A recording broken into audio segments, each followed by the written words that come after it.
dan malam Bapak dan Ibu sekalian. Kami dari kelompok Teamworks akan mempresentasikan hasil quality improvement project kita mengenai Artwork Coffee and Space.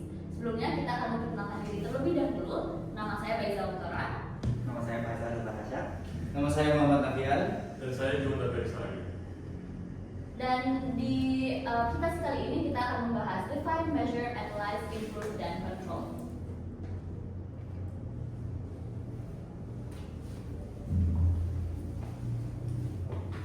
Oke, jadi kita akan mulai dengan Define phase. Jadi pada awalnya kita mengidentify kandidat yang paling suitable untuk QI project kita. Jadi kita mendapatkan 3 kandidat dan dari selection matrix yang kita gunakan, kita simpulkan kalau aku mendapatkan skor paling tertinggi. Jadi kita memutuskan untuk memilih Artwork sebagai QI project kita. Dan ini adalah Artwork Coffee and Space yang merupakan kreatif konsep cafe yang ada di Rotunda FTUI yang baru saja kembali beroperasi di tahun 2024 kemarin. Dan di sini kita melakukan survei untuk mengetahui voice of customer, dan dari sini kita ada kriteria mengenai pricing, food taste, publication, facility, menu availability, creativity, portion size, dan service. Dan yang paling banyak bermasalah itu dari food, facility performance, dan staff service. Dan berikut adalah tadi yang saya bahas mengenai customer complaints dan gimana dan highlighted issue-nya. Dan berikut adalah CTQ dari problem yang pertama, yaitu kebutuhan untuk makanan yang dapat memuaskan customer expectation. Terus berikut adalah CTQ dari problem kedua, yaitu mengenai kebutuhan dari publikasi yang efektif dan bisa mengikat audience. Dan berikut adalah CTQ dari problem yang ketiga, yaitu mengenai fasilitas yang dapat memberikan positive user experience. Dan berikut adalah SIPOC untuk food production, berikut adalah flowchart untuk food production, berikut adalah SIPOC untuk publikasi, dan berikut adalah flowchartnya, dan berikut adalah SIPOC untuk pengadaan fasilitas, dan berikut adalah flowchartnya. Dan berdasarkan dari 3 titik tadi, kita menggunakan selection matrix dan untuk mengetahui problem apa yang perlu kita prioritaskan. Dan dari selection matrix berikut ini kita menyimpulkan kalau makanan yang tidak memenuhi ekspektasi untuk menjadi problem yang kita prioritaskan. Dan untuk memvisualisasikannya dengan lebih baik, kita menggunakan bubble chart, dan dari di sini bisa dilihat kalau misalnya makanan yang tidak memenuhi ekspektasi customer itu memiliki impact paling tinggi dan effort paling kecil. Dan berikut adalah project chart kita.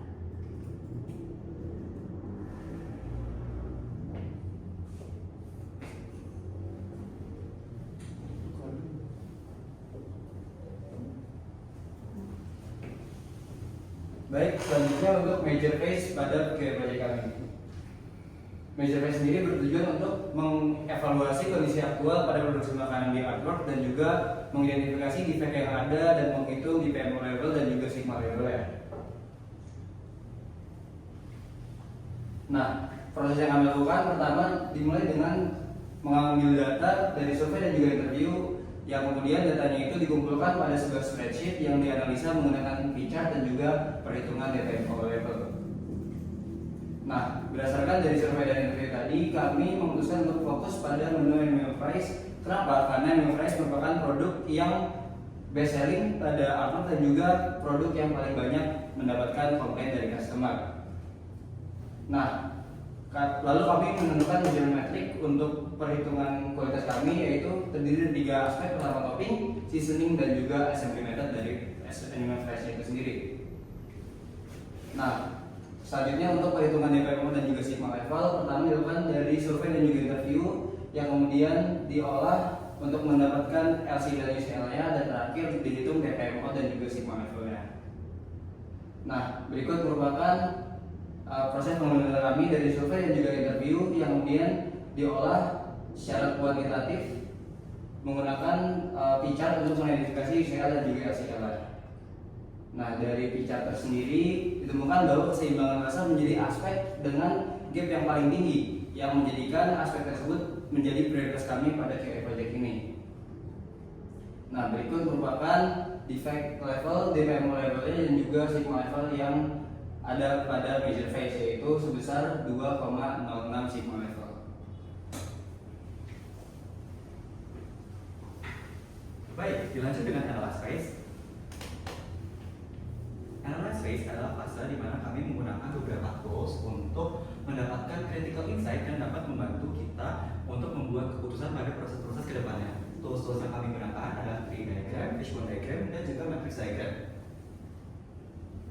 Pertama, kami mencari DOM-nya dan juga kami mencari prosesnya untuk melihat apakah ada hal yang bisa kami evaluasi. Setelah kami evaluasi, dari prosesnya ada beberapa kekurangan, seperti adanya unclear measurement tools, ada juga revision, dan juga ada unclear measurement. Hal ini dapat mempengaruhi output dan mengakibatkan Animal Thrive mengalami ketidakpuasan. Untuk mencari possible cause-nya, kami menggunakan tree diagram di mana main problemnya adalah inconsistent phase of animal price, dan juga berikut adalah possible causes-nya. Dan berikut adalah fishbone diagram. Dan berikut adalah korelasi dari root cause dan juga possible solution yang kami pikirkan, di mana setiap korelasi memiliki pembobotan sendiri untuk mencari korelasi mana yang paling kuat.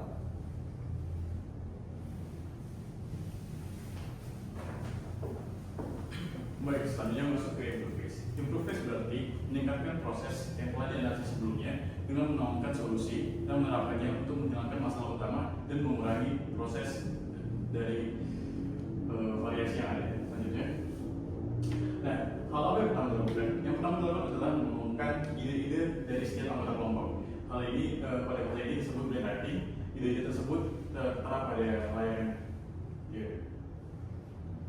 Selanjutnya, ide-ide tersebut diklasifikasikan menjadi 3 grup. Yang pertama adalah penggunaan alat, yang kedua adalah melakukan formulasi pembuatan SOP, yang ketiga adalah program peningkatan karyawan. Selanjutnya, dari ide-ide tersebut diidentifikasi menggunakan decision matrix, di mana hasil dari decision matrix ini adalah melakukan pembuatan makanan dengan langkah-langkah yang telah terstandarisasi dari bahan baku dan juga durasi pembuatan makanan tersebut. Selanjutnya, setelah diidentifikasi, kita melakukan seleksi dari solusi-solusi yang ada. Untuk itu, kita mengeliminasi dari beberapa solusi yang ada, dan kita hanya menggunakan seleksi dari kategori range dan kategori create. Oleh karena itu, kita menuju ke solusi yang ditawarkan, di mana solusi yang ditawarkan yang pertama adalah pembuatan resep book, yang kedua adalah penggunaan standarisasi alat bahan untuk melakukan pengukuran pada bahan makanan. Oke, untuk resep book sendiri, kenapa kita melakukan tersebut? Kita melakukan hal tersebut untuk mengurangi ketidakkonsistenan dari bahan baku yang digunakan dan mengeliminasi variasi-variasi yang ada di setiap bahan baku. Next. Yang kedua, menggunakan standarisasi cooking tools, yaitu menggunakan bahan baku bahan alat atau pengukuran supaya bahan yang kita lakukan, bahan yang kita ukur tetap terstandarisasi dan mengurangi variasi dari makanan yang berbeda rasanya dengan yang dicicipin oleh karyawan customer sendiri. Next. Berikut merupakan visualisasi dari resep book yang kita tampilkan untuk ditempel dan diletakkan di dapur artwork cafe sendiri.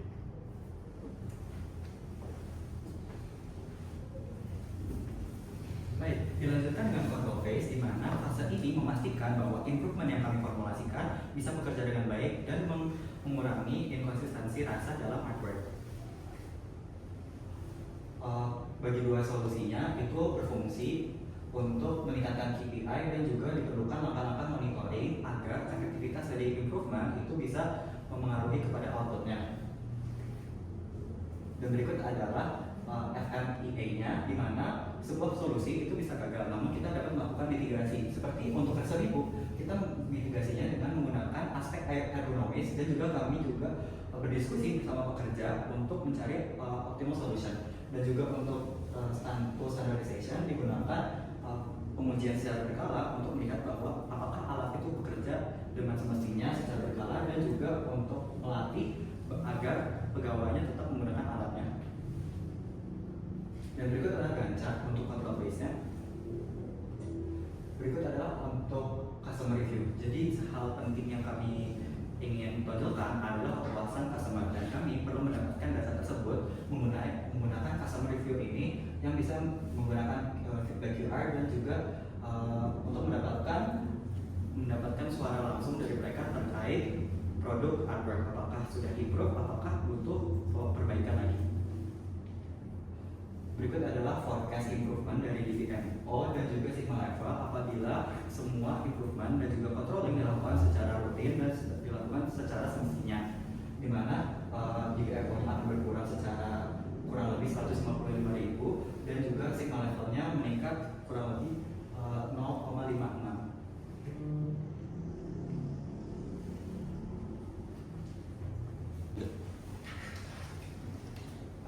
Baik, selama mengerjakan proyek ini kami mendapatkan beberapa pelajaran penting. Pertama, Upwork memiliki masalah pada customer retention yang disebabkan pada masalah inkonsistensi rasanya. Nah, kami memecahkan masalah tersebut menggunakan The Mic dan juga metode Six Sigma. Nah, berikut merupakan appendix pada saat selama kami mengerjakan proyek ini. Berikut merupakan appendix dari framework kami dan juga perhitungannya.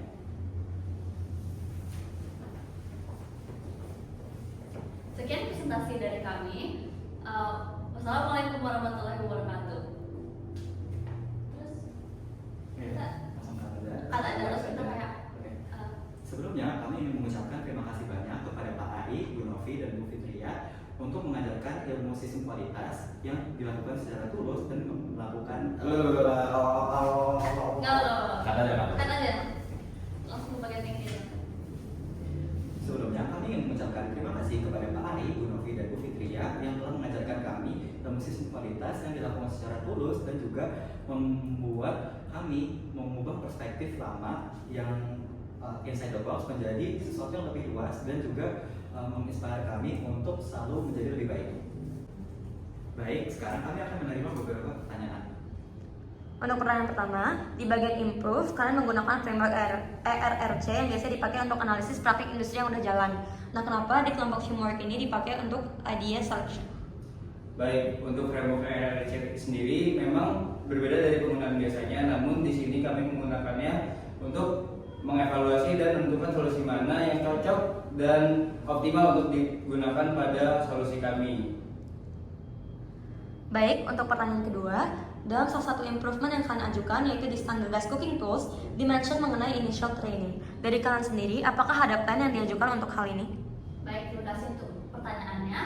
Sebenarnya dari kita sudah ada pitching ke owner Upwork sendiri dan dia sudah setuju dengan pengadaannya solusi dari kita. Namun karena keterbatasan waktu kita belum sempat melakukan implementasi solusi tersebut, jadi kita belum sempat melakukan training, tapi ya ada rencana untuk melakukan initial training di awal.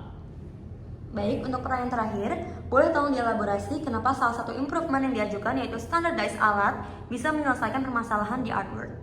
Baik, terima kasih. Untuk menjawab pertanyaan ketiga, alat yang terstandar akan mengeluarkan output yang lebih terstandar, seperti misalnya seasoning atau garam. Jadi untuk garam kami mempropose untuk menggunakan sendok yang sudah fix takarannya sehingga satu scoop itu cocok untuk satu porsi sehingga efisiensi step dan juga waktu. Dan untuk sausnya kami menyarankan untuk menggunakan sistem pump yang milihnya itu sudah terstandar sehingga tidak ada variasi yang besar. Sekian dari kelompok kami, terima kasih dan wassalamualaikum warahmatullahi wabarakatuh.